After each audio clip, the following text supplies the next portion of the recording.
Ayun na pala sila, oh. Ano? Ganda ng konsel, ha? Ano pong sityo ang inyong bahay? Yung pong bagong po. Ayan pong Po sa dulo. Dito po parang kalmado. Kalmado po dito. Oh, dahil na taklob nito. Opo. Naragin po malakas.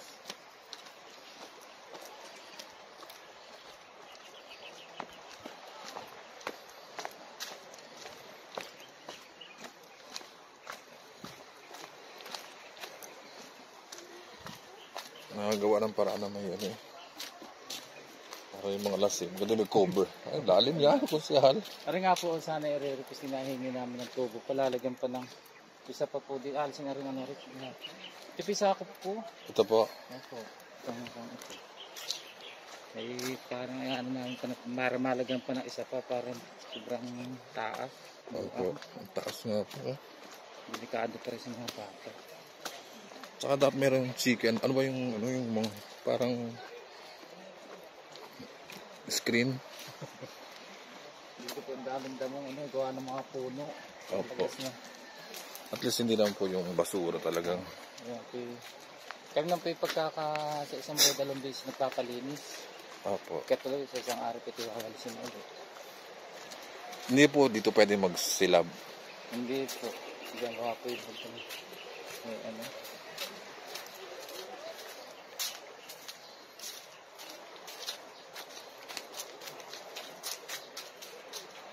Siguro dagat po dati. Abot dito.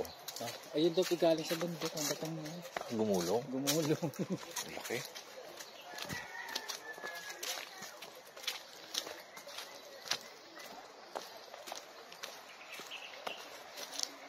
Dahil puno din. Dito lang po walang ano no, riot, walang gulo. Wala lang po. Dito po tahimik.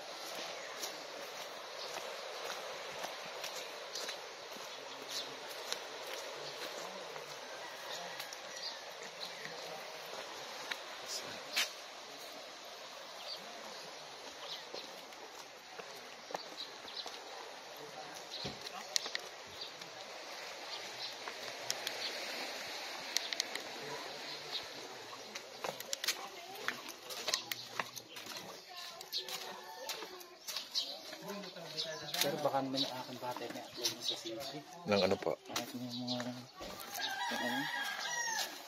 Tatrabaho? Okay. Matawag na rin po. Anong tapos niya? Ano po yung ano po? Dito to high school. Wala nakatira din ko siya. Oo. Hindi kasi sabi mo. Grade 12 siya. Ano kung saan lang kailangan ko? Ilalagay ko sa aking ano? Sa aquarium. Saan nakakabili niyan? Dito po sa ano Pilipinas. Sabi ibili niyo ako kung saan lang kayaan. Ay ngayon po. Lahat naman yan. Baka wala. Opo. Pagkaan po sir. Opo. City.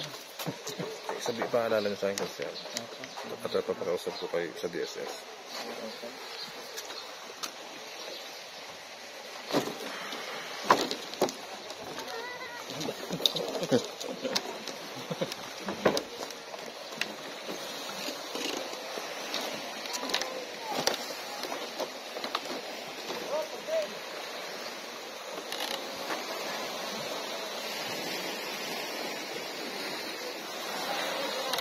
Malakas po ang ano. Kusyal, salamat po